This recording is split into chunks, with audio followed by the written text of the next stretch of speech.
আমাদেরকে এই জাহান্নামের ব্যাপারে বলেছিল, কিন্তু ফাকাজ্জাবনা, মিথ্যা মনে করেছিল, লুঙ্গি ঝাড়া দিয়েছিলাম। আলেম বলতেছিল কানে পারওয়া করিনি, এক কানে শুনেছিলাম, দ্বিতীয় কান দিয়ে বের করে দিয়েছিলাম। মৌলবীদের কাজ বলবে, আমাদের শোনার কাজ শুনবো। যেদিন মরবো সেদিন দেখা যাবে আমার কবরে কি মৌলবীরা যাবে। বলে কি বলে না ভাইজান?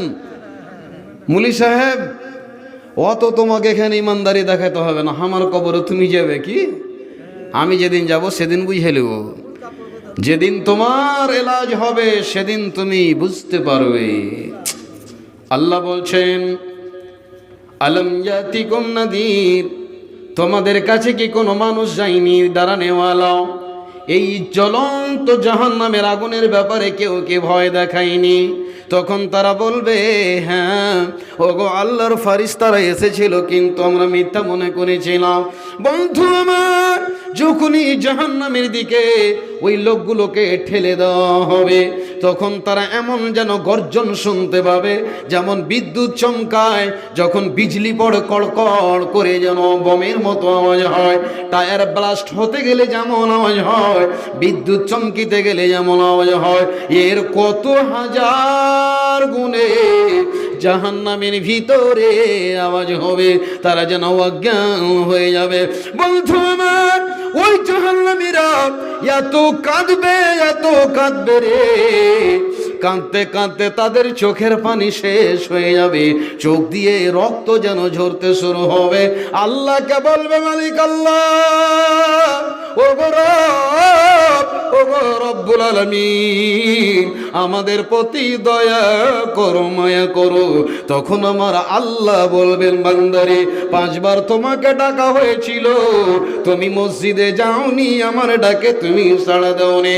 আজকে তুমি আমাকে ডাকতে গেলে তোমার ডাকে আমি রব সাড়া দেব না।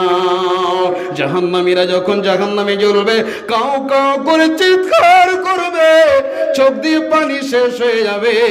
জাহান্নামীদের চোখের পানিতে নাও চলবে, নৌকা চলবে, কাস্তি চলবে। বলুন সুবহানাল্লাহ। চোখে আর পানি থাকবে না, তত্তর করে যেন রক্ত ঝরবে। আর আল্লাহকে বলবে, রব্বুল আলামিন গো, পৃথিবীতে তোমার কথা যদি মানতাম, আল্লাহ যদি জাহান্নামের ভয় হৃদয়ে আনতাম, তবে আজকে আমাদেরকে জাহান্নামে জ্বলতে হতো না। আল্লাহ তাবারক ওয়া তাআলার দরবারেরা ফারিস্তারা দাঁড়িয়ে থাকবে জাহান্নামের দরজায়। আল্লাহর ফারিস্তাকে বলবে, ওরে ফারিস্তারা যাও, আমার রবের কাছে যাও, আর সহ্য করতে পারি না, আমাদেরকে বের করে দেওয়া হোক। তারা বলবে, রব্বানা আখরিজনা, আল্লাহ আমাদেরকে বের করে দেওয়া হোক। রব্বুল আলামিন গো, একবার যদি আমরা জাহান্নামের আগুন থেকে বের হতে পাই, নামাল সলিহান, পৃথিবীতে ভালো ভালো কাজ করব আল্লাহ।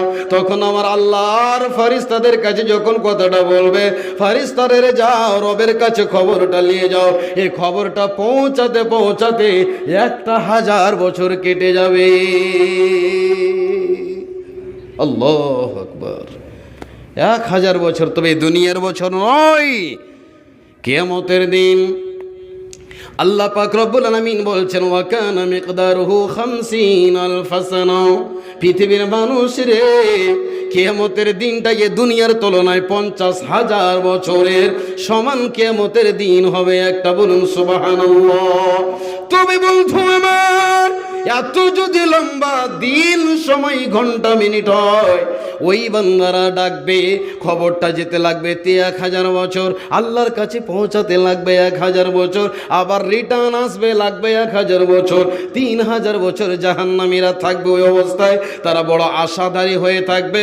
আল্লাহ বলবেন, যখনই ফারিস্তারা আসবে, তখন জাহান্নামীরা বড় আশাদারী হয়ে বলো, ও আল্লাহর দরবানেরা, জাহান্নামের গেটম্যানেরা, বলো বলো আমাদের রব কি বলে পাঠিয়েছে।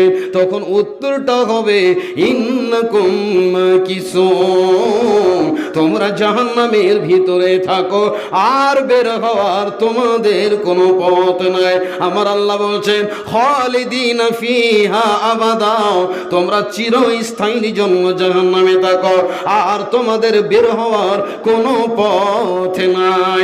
এই জন্য আমার আল্লাহ বলছেন ফালিয়াযহাকু কালীলা ওয়া ইয়াবকু কাসীরা, বান্দারে ওই জাহান্নামের আগুনকে স্মরণ করে তোমরা কাঁদবে, পৃথিবীতে তোমরা কম কম করে হাসবে।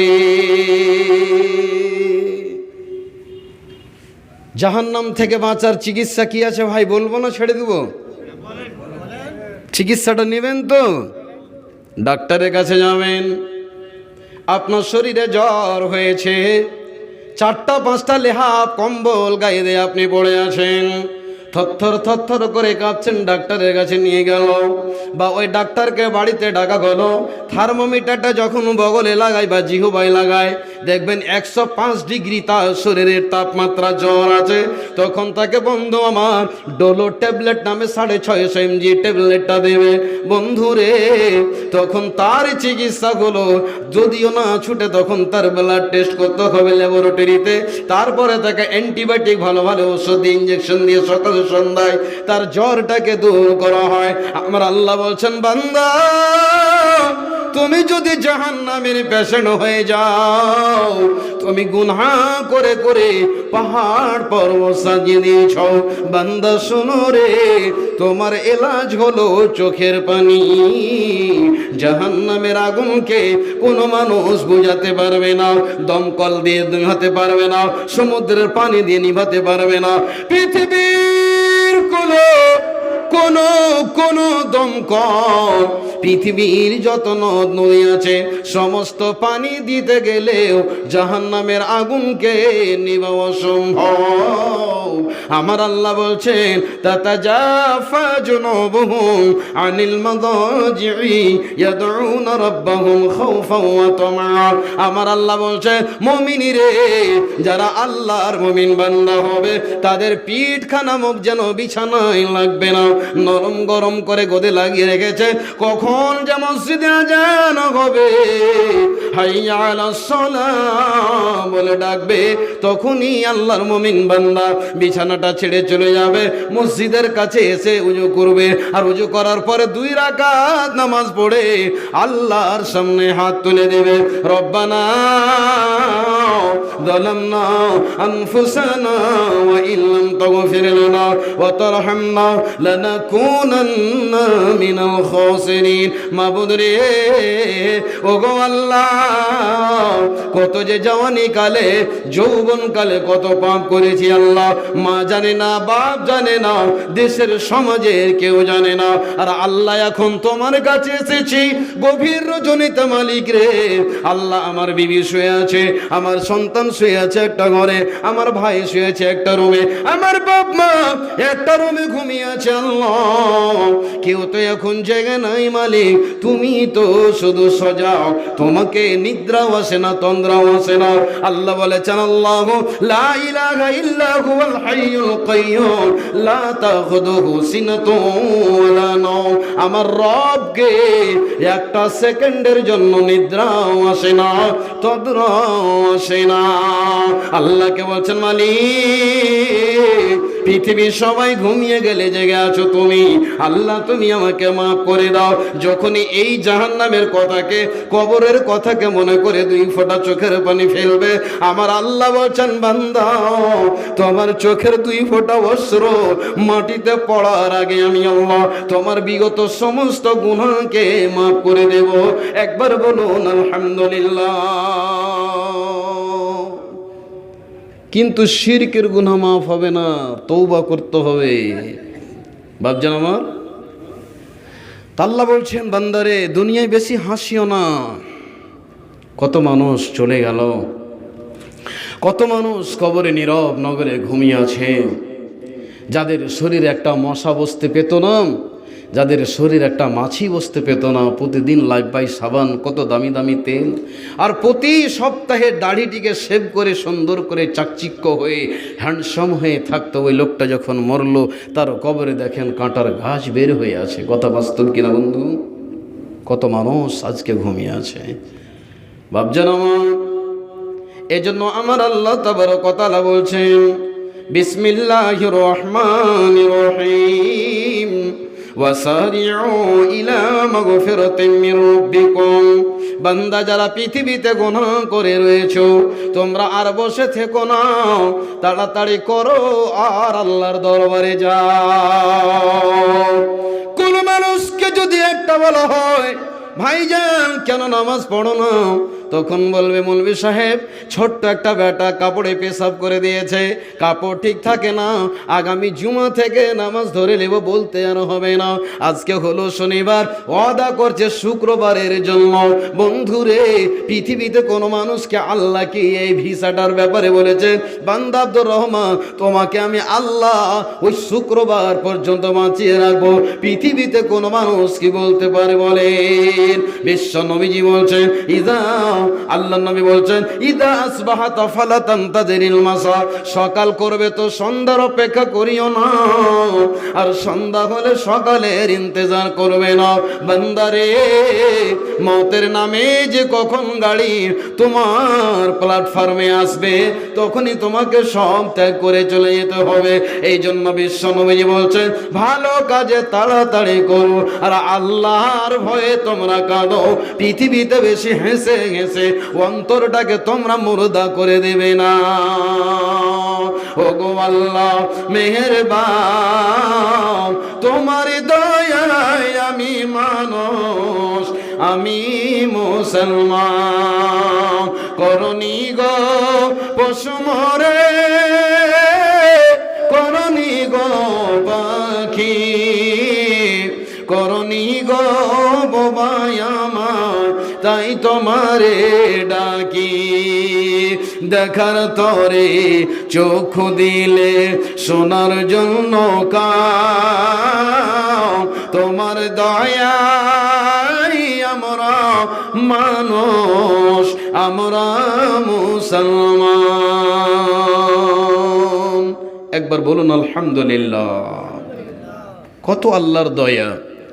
তবে জাহান্নামের আগুন থেকে আল্লাহ আমাদেরকে বাঁচার জন্য কি কি দিলেন বন্ধু আমার? আল্লাহ বলছেন বিসমিল্লাহির রহমানির রহিম ওয়া কুনতুম আলা শাফা হুফরাতিন মিনান নারি ফানকাদাকুম মিনহা। আমার আল্লাহর কত বড় মায়া, আমাদের প্রতি কত বড় আল্লাহর দয়া। ও বাচ্চা আমার, এমন একটা দিন ছিল যে মানুষ মদে ডুবেছিল, মানুষ জেনায় ডুবেছিল। বন্ধুরে, মানুষ কবরকে মানুষ মনে করতো না। নিজের মাকে নিজের সন্তান বিয়ে করে নিত, নিজের বোনকে নিজের ভাই বিয়ে করে নিত, নিজের খালাকে নিজের বোনের বেটা বিয়ে করে নিত। বলুন আস্তাগফিরুল্লাহ। প্রতিটা বাড়িতে পতিতালয়, প্রতিটা বাড়িতে বেশ্যাখানা। এই সমস্ত অন্ধকার, যে অন্ধকারের ব্যাপারে নবীজি বলছেন মানুষ সূর্যের পূজা করত, চন্দ্রের পূজা করত, পাথরের পূজা করত। মানুষ যেন শিরকে ডুবেছিল। একটা তীর ছাড়তো, যদি ডান দিকে যায় তো ভাবতো মানুষই ভালো, আর ওই তীরটা যদি বাম দিকে চলে গেল ভাবতো মানুষই খারাপ হয়ে গেছে। বন্ধু আমার, এতগুলো অন্ধকার বর্বরতাকেও দূর করে দেওয়ার জন্য আমার রব পৃথিবীতে আল্লাহ পাক একজন নবী পাঠালেন, যার নাম বিশ্ব নবী, দয়ার নবী মুহাম্মদুর রাসূলুল্লাহ। সকলে বলি সাল্লাল্লাহু আলাইহি ওয়াসাল্লাম। নবীকে পৃথিবীতে দিলেন যেন, কেন? যে আমার বান্দারা জাহান্নামে না চলে যায়। এটাই ছিল আল্লাহ পাকের নবীর টেনশন। নবীর এটাই চিন্তা ভাবনা ছিল যে আমার উম্মতেরা জাহান্নামের লোকড়ি যেন না হয়ে যায়। আল্লাহর কত বড় দয়া। যদি নবী না আসতেন তবে তো আমি আপনি জাহান্নামে চলে যেতাম, এটা বাস্তব 100%। আল্লাহ পাক বলছেন হুয়াল্লাযী বাআসা ফিল উম্মিয়্যিনা রাসূলাম মিনহুম ইয়াতলু আলাইহিম আয়াতিহি ওয়া ইউযাক্কিহিম ওয়া ইউআল্লিমুহুমুল কিতাবা ওয়াল হিকমা। আল্লাহ বলছেন নবী তোমাকে জন্যই পাঠালাম কোরআনের দাওয়াত, কোরআনের মিশন তুমি মানুষের কাছে পৌঁছে দাও। যে আহলে মক্কা, আহলে আরবেরা গুনাহে ডুবেছিল, প্রতিটা বাড়িতে ছিল বেশ্যাখানা, মানুষ মদে, সুদে, জুয়াতে, জিনাতে মানুষ ডুবেছিল। সব অন্ধকারকে দূর করার জন্য আল্লাহ পাক পবিত্র কোরআনকে অবতীর্ণ করলেন, আর নবীকে দায়িত্ব দেওয়া হলো নবী তুমি দিনের দাওয়াত দাও আর মানুষকে তুমি অন্ধকার থেকে তাদেরকে টেনে নিয়ে এসো। একবার বলুন সুবহানাল্লাহ। যদি নবী না আসতেন তবে আমি আপনি জাহান্নামে চলে যেতাম। বন্ধু, এই জন্য আল্লাহ বলছেন ওয়া কুনতুম আলা শাফা হুফরাতিম মিনান নার, তোমরা জাহান্নামের কাছাকাছি চলে গিয়েছিলে, আমি আল্লাহ তোমাদেরকে দয়া করে বাঁচিয়ে নিলাম। কেন? বিশ্ব নবীকে দুনিয়ায় পাঠিয়ে দিয়ে। ভাই আমার, বন্ধু আমার, বাপজান আমার, আল্লাহ তাবারক ওয়া তাআলা বলছেন বান্দারে ভালো কাজে তাড়াতাড়ি কর, বসে থেকো না, আজ নয় কাল। আজকে এই মাসে রমজানে রোজা রাখবো না, আগামী বছরে রাখবো। আল্লাহর নবী বলছেন উম্মত খবরদার সময়টাকে তোমরা অপচয় করিও না। বাপজান আমার, হে আমার দিনের ভাইরা, মুসলিম যুবক সমাজেরা, বন্ধুরে আমার শুনুন, গ্যারেন্টি আছে কি আমি কালকে সকালে বাড়ি গিয়ে পৌঁছাতে পারবো? বলেন, কোনো গ্যারেন্টি নাই। কত মানুষ দুনিয়াতে সেকেন্ডের ভিতরে মরে গেল, পৃথিবী ছেড়ে চলে যায়। বন্ধু আমার, এই জন্য আমাদেরকে প্রস্তুতি নিয়ে থাকতে হবে, ভালো কাজের জন্য আমাকে আপনাকে তৈরি হতে হবে। আমার আল্লাহ তাবারক ওয়া তাআলা বলছেন ওয়াসারিউ ইলা মাগফিরাতিম মির রাব্বিকুম ওয়া জান্নাতিন আরদুহা সামাওয়াতু ওয়াল আরদ উইদ্দাত লিল মুত্তাকিন। আল্লাহ বলছেন বান্দারে তোদের স্বভাবগুলো গুনাহ করা আর আমার স্বভাবগুলো তোমাদের গুনাহকে maaf করে দেওয়া। একবার বলুন আলহামদুলিল্লাহ। আমার আল্লাহ বলছেন বান্দা আমার কত দয়া, কত মায়া, যতক্ষণ পর্যন্ত একটা বান্দা গুনার কাজ না করে অতক্ষণ আমার ফারিস্তারা কলম চালাই না। কিন্তু যখন কোনো বান্দা নেকির কাজে মনকে যেন জাগায় এই কাজটা করব, তখনই আল্লাহ বলে হে আমার ফারিস্তারা, আমার বান্দা কাজ করব করে মনস্থ করেছে, মন্তব্য নিয়েছে, আমার বান্দার আমলনামাতে তোরা এখন থেকে নেকি লিখতে শুরু করে দে। একবার বলুন সুবহানাল্লাহ। ভাই আমার, বন্ধু আমার, হে আমার আব্বা জানেরা, তরুণ নওজওয়ান যুবক ভাইরা, আমার আল্লাহ বলছেন ওয়াসারিউ ইলা মাগফিরাতিম মির রাব্বিকুম, তোমরা তোমার রবের ক্ষমার দিকে তাড়াতাড়ি করে যাও। কেন? আল্লাহ তোমাকে সুবর্ণ সুযোগ দিয়েছে, এই জন্য মৃত্যু আসার আগে আগে আল্লাহর কাছে তুমি তওবা করবে। কেননা বিশ্ব নবীজি বলছেন মানুষের দুটি সময় এমন আছে রে, ওই সময়ে যদি আল্লাহর কাছে তওবা করে ওই সময়ে তওবা আর আল্লাহর কাছে কবুল হবে না, হবে না। একটা জায়গা হলো, একটা সময় হলো, ওই সময় মানুষ সারা জীবন ধরে যেন গুনার কাজ করছে, পাপে লিপ্ত আছে। মৃত্যুর সময় যখন এসেছে, ঘড়ঘড়ি উঠে গেছে, আর বাঁচবে না, স্ত্রী যেন শরবত মুখে দিচ্ছে, ওই সময় তওবা করছে, আল্লাহকে বলছে আল্লাহ আমি তওবা করছি। আল্লাহ বলবেন বান্দা তোমার তওবা এখন কবুল হবে না। দ্বিতীয় সময় হলো কোনটা? যেদিন পশ্চিম দিকে সূর্য উঠবে সেদিন তওবার দরজাটা বন্ধ হয়ে যাবে। বান্দা যতই কান্না কর আর যতই তওবা কর, আল্লাহ তোর তওবাকে কবুল করবে না। যতই আপনি আমি ওই সময়ে আল্লাহকে ডাকি, চোখের পানি ফেলি, আপনার আর কবুল হবে না। বন্ধুগণ, এই জন্য আপনাকে বলছি, আল্লাহ পাক রব্বুল আলামিন পবিত্র কোরআনুল কারীমে বলছেন ফালইয়াদহাকু কালীলাও ওয়ায়াবকু কাসীরা, আল্লাহর ভয়ে তোমরা কাঁদো বেশি, হাসো কম। কিন্তু আমরা পৃথিবীতে আল্লাহর জমিনে তার বিপরীত করি, আমরা তার উল্টা করি, আমরা হাসি বেশি, কাঁদি কম।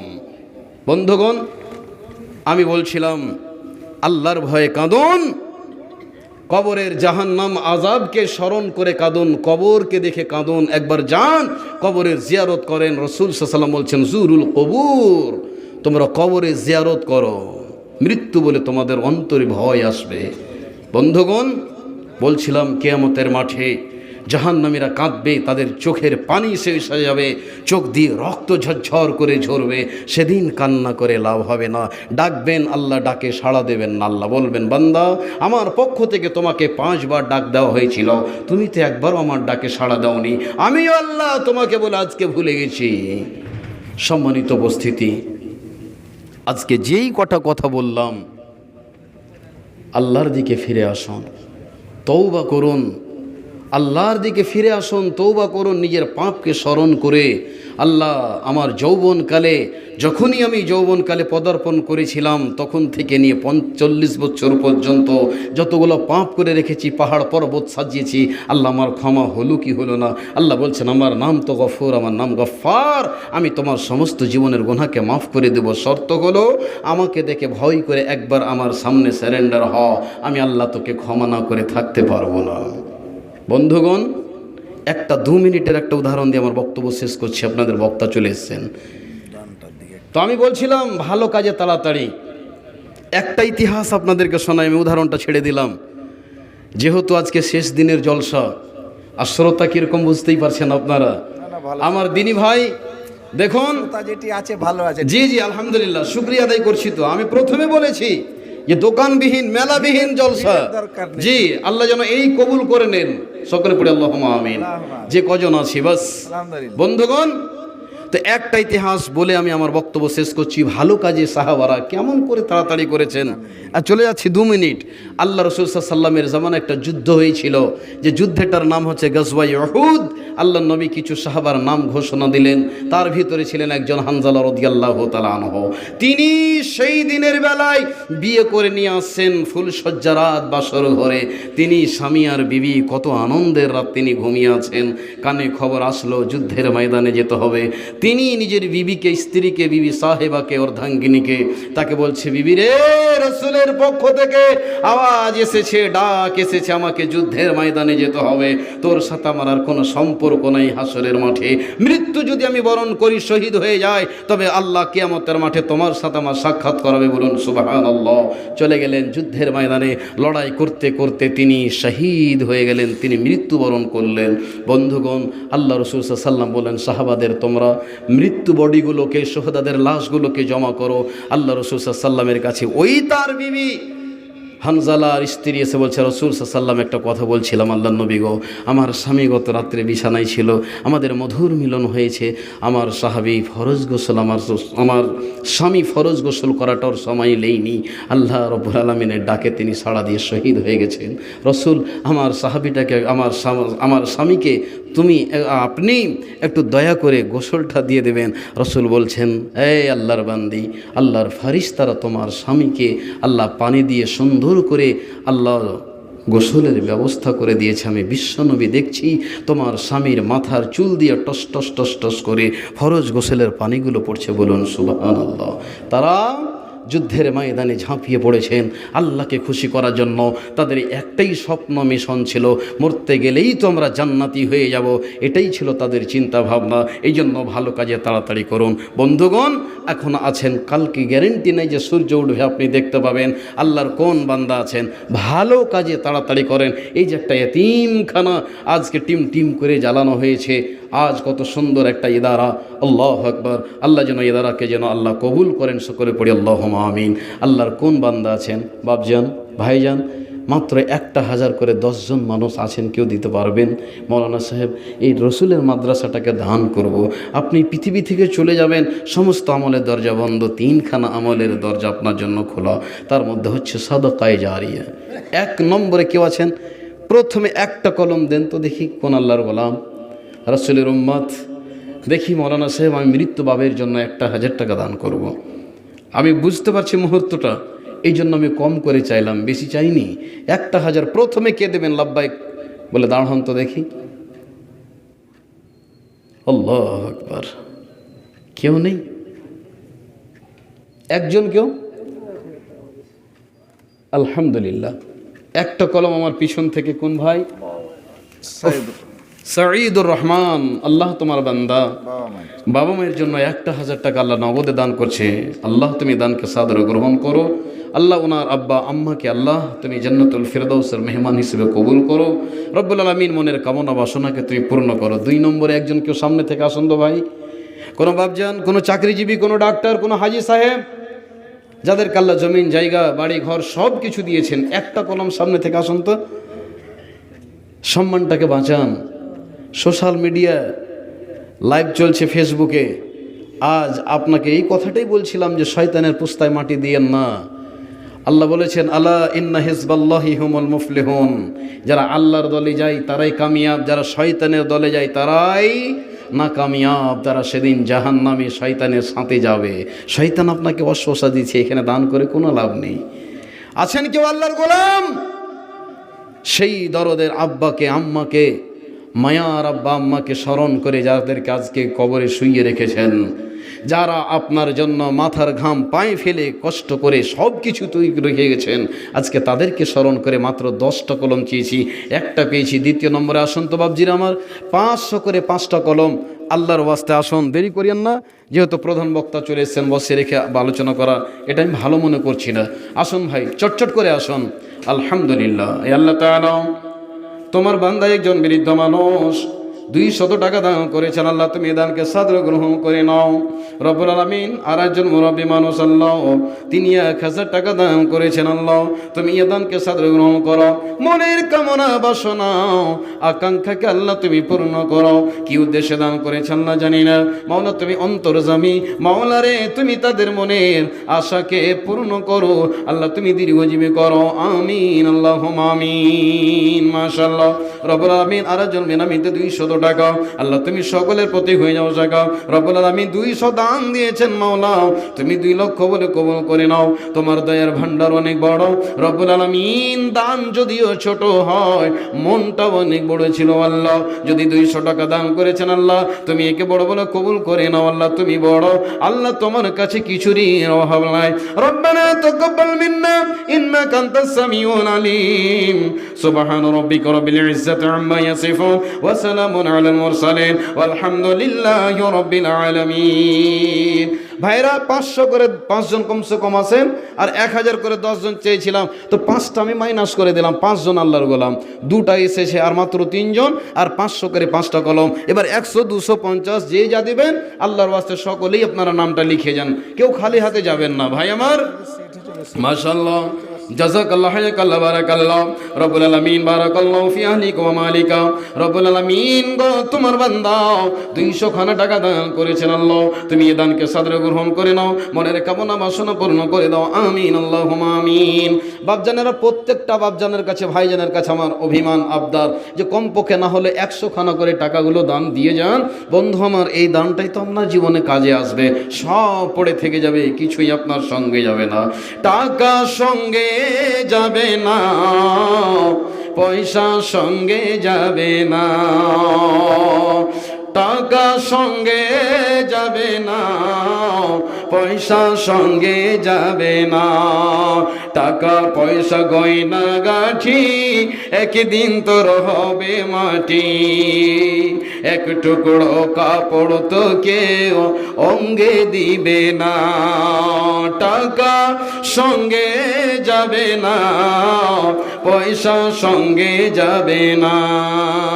একটা জোড়া করে দেন না জি ভাই, বের করেছিলেন দেওয়ার জন্য, ফের পকেটে ভরছে না, দিয়ে দেন ভাই। 1000 টাকা তাহলে 3 নম্বর হয়ে যাবে।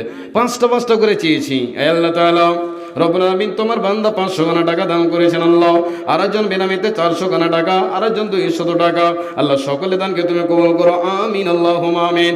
রব্বুল আলামিন গো, হে আল্লাহ গভীর রজনীতে তোমার বান্দারা জাহান্নামের আগুনের ভয়, জাহান্নামের কঠিন আযাব থেকে বাঁচার জন্য 500 করে টাকা দান করেছেন, আল্লাহ তুমি 5000 বলে কবুল করে নাও। আল্লাহ জীবনের গুনাহ খাতা মাফ করে দাও। আমিন আল্লাহুম্মা আমিন। আসুন ভাই, আছেন আর কেউ শেষ সময়? বাস আমি আর কথাকে দীর্ঘায়িত করব না, 2 মিনিট চটচট করে আপনারা দিয়ে দেন, যেহেতু আর তো কালেকশন হবে না। জীবনে যদি কোনোদিন বেঁচে থাকেন তো এই মাজলিসে এই জায়গাটা তো হবে জলসা, নাহলে হতে পারে নাও হতে পারে। তো ভাই আমার, এই যে আপনি ভাববেন যে আগামী বছর দেবো, আবার দেবো, এইটা ভাববেন না। এই জন্য রসুল বলছেন বাদিরু বিল আমালি, তোমরা ভালো কাজে, নেকির কাজে তাড়াতাড়ি করো, দেরি করিও না। আলহামদুলিল্লাহ, মাশাআল্লাহ। জাযাকাল্লাহু রাব্বুল আলামিন। তোমার বান্দা 500 খানা টাকা দান করেছেন আল্লাহ, তুমি এই দানকে কবুল মঞ্জুর করে নাও, মনের কামনা বাসনা পূর্ণ করে দাও। আত্মীয় স্বজন যারা কবরে গেছে, মাবুদ রে তোমার নাম তো রহমান, তুমি তো রহিম, তুমি তো গফুর গফফার। মাওলা তোমার দয়া হলেই আমরা তোমা পেয়ে যাব, ক্ষমা পেয়ে যাব আল্লাহ। আজকে রব্বুল আলামিন কত বান্দা বান্দিরা কবরে যে ঘুমিয়ে রয়েছে মাওলা, কি অবস্থায় আছে মাওলা তুমি জানো আল্লাহ। সকলের গুনাহ খাতাকে মাফ করে দিয়ে আল্লাহ তুমি তাদেরকে সুখের জীবন দাও, আমিন আল্লাহুম্মা আমিন। মা অসুস্থ আছে। আল্লাহু আকবার। হায় আল্লাহ তাআলা রব্বুল আলামিন একজন ভাই আমার যেন অসুস্থ মায়ের জন্য 1000 টাকা দান করেছেন আল্লাহ। কত দয়া মায়ের সন্তান, কলিজা ছেঁড়া আল্লাহ সন্তান। রব্বুল আলামিন মা অসুস্থ আছে, তার জন্য দোয়ার দরখাস্ত মাওলা রে তুমি আল্লাহ তাকে সুস্থতা দান করে দাও আল্লাহ, তুমি শিফা আজলা কামিলা দান করে দাও। রব্বানা তাকাব্বাল মিন্না ইন্নাকা আনতাস সামিউল আলিম, আমিন আল্লাহুম্মা আমিন। যাই হোক, এখান থেকে আমার বক্তব্য ইতি টানছি। ভাষাগত ত্রুটি হলো ক্ষমার দৃষ্টিতে দেখবেন। আমার বক্তব্য বিষয় যেটা ছিল, পৃথিবীতে আল্লাহর জমিনে বেঁচে আছি আমরা আল্লাহর ভয়ে, কমপক্ষে একটু আল্লাহর ভয়ে জাহান্নাম কবরকে স্মরণ করে আমরা যেন এই পৃথিবীতে হাসতে হাসতে দুনিয়া থেকে না যাই। আজকে যদি কাঁদেন তো একদিন আপনি হাসবেন, আপনার হাসি ভাগ্যে জুটবে। পৃথিবীতে যদি আপনি হাসেন তো আপনাকে কাঁদতে হবে, সেদিন কেঁদে কোনো লাভ হবে না। আল্লাহ পাক আমাদেরকে শোনা বলার চেয়ে বেশি আমল করা তৌফিক দান করেন। আসসালামু আলাইকুম ওয়া রাহমাতুল্লাহি ওয়া বারাকাতুহু।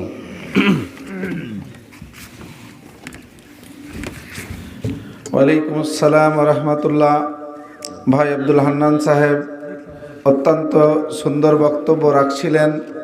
উনি বক্তব্যর শুরুতেই বলেছিলেন, গত বছর আমি একদিন ভাইয়ের জালসাতে ছিলাম, তো উনি শুধু হাদিস কোরআন থেকে বক্তব্য দিলেন। আমার মন এত ভরে ছিল সেই জালসায়, আমি ভাইকে বলেছিলাম যে ইনশাআল্লাহ আমি যদি কোনো দিন প্রোগ্রাম করি তো ভাই আপনাকে আমি ডাকবো, আপনি আসেন। ভাই এত কষ্ট করে এসেছেন, আল্লাহ যেন ওনার এই কষ্টকে বা এই মেহনতকে কবুল করেন। সকলে বলুন আল্লাহুম্মা আমিন। ভাই সকল, জালসাটা আমাদের সন্ধ্যাখানে একটু বক্তা বা গাড়ি ঘোড়ার কারণে দেরি হওয়াতে একটু ভেঙে গেছিল। মাশাআল্লাহ, তার জন্য অন্তত আমি এই জালসার গার্জেন হিসাবে মনে করি কালকে থেকে আমার যে জালসাটা আমার নয়, অত্র গ্রামের মানুষ সবাই যে মত দিয়ে করলেন, আমি অন্তর থেকে ভাবছি আমার জালসাটা সাকসেস। তার কারণ জালসা আমরা করি দিন শিক্ষার জন্য। এবার জালসায় এসে ঘন বাজারে যে মেয়ে ছেলের ভিড় আর প্রত্যেক জালসায় যেই ঝামেলা হচ্ছে, এই গুনহা থেকে বাঁচার জন্য আমি ভাবলাম যে এইভাবে একটা জালসা করে যদি আমার এলাকার মানুষ এইভাবে জালসাকে ভালোবাসতে লাগে